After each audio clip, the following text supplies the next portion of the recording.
کیا آپ جانتے ہیں محرم کو شہر اللہ اٹ مینس اللہ کا مہینہ کیوں کہا جاتا ہے؟ اور عاشورہ کو اتنا امپورٹنٹ ڈے کیوں مانا جاتا ہے؟ اور ہمیں ان مہینے میں کیا کرنا چاہیے؟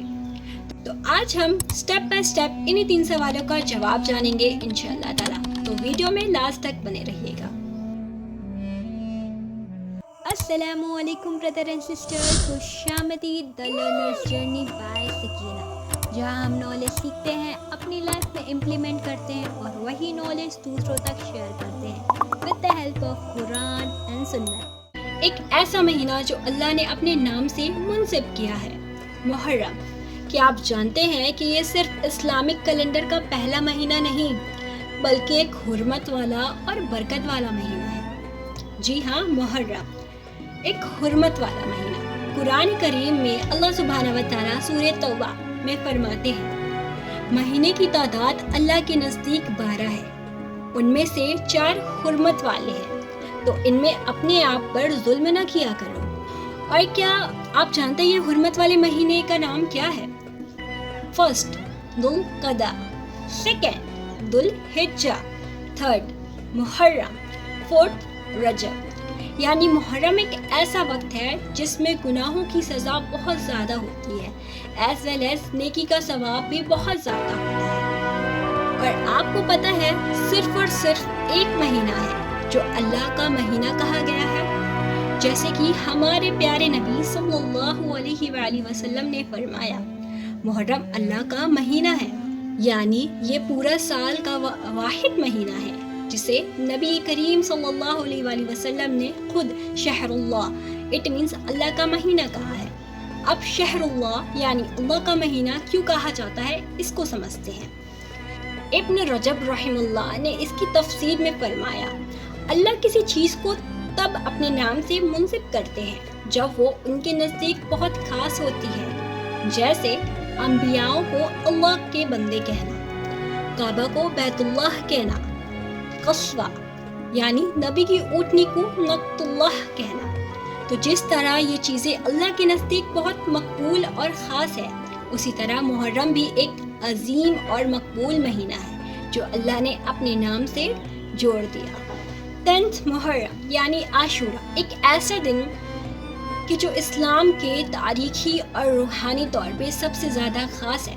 کیا آپ جانتے ہیں 10 محرم کا دن اتنا پاک ہے کہ صرف ایک روزہ اس دن رکھنے سے اللہ تعالیٰ پورے پچھلے سال کے چھوٹے گناہ معاف فرما دیتے ہیں، جیسے کہ رسول اللہ صلی اللہ علیہ وآلہ وسلم نے فرمایا، یہ پچھلے سال کے گناہوں کو مٹا دیتے ہیں۔ اور یہ روزہ صرف اسلام کا حصہ نہیں تھا بلکہ عائشہ رضی اللہ تعالی عنہا نے فرمایا، جاہلیت کے دور میں قریش لوگ عاشورہ کے دن روزہ رکھتے تھے اور رسول اللہ صلی اللہ علیہ وآلہ وسلم بھی یہ روزہ رکھتے تھے۔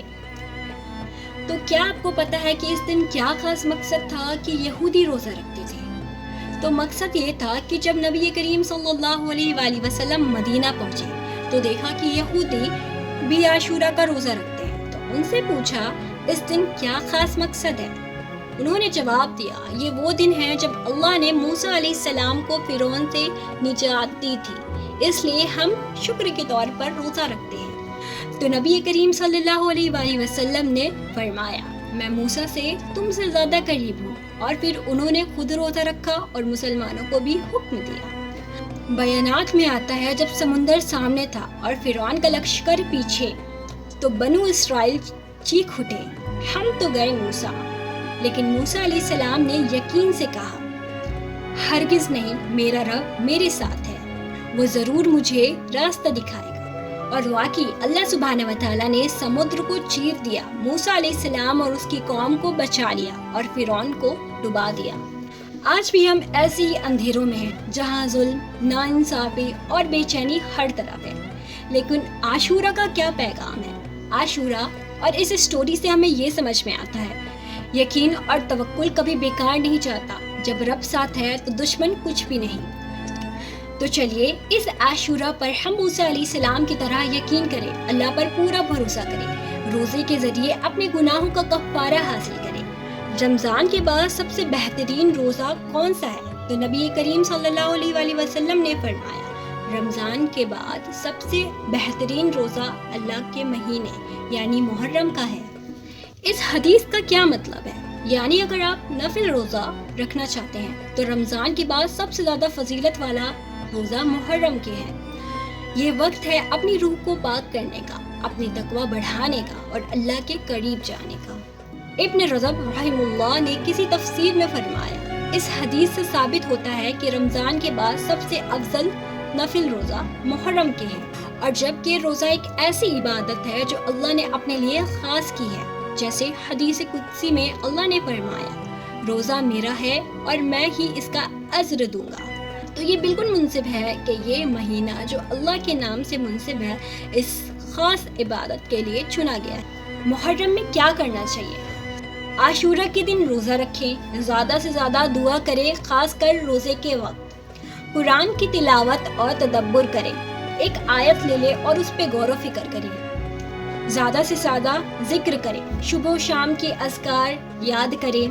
صدقہ دیں، رسول اللہ صلی اللہ علیہ وآلہ وسلم نے فرمایا، صدقہ دو اور حساب مت گنو ورنہ اللہ بھی حساب کرے گا۔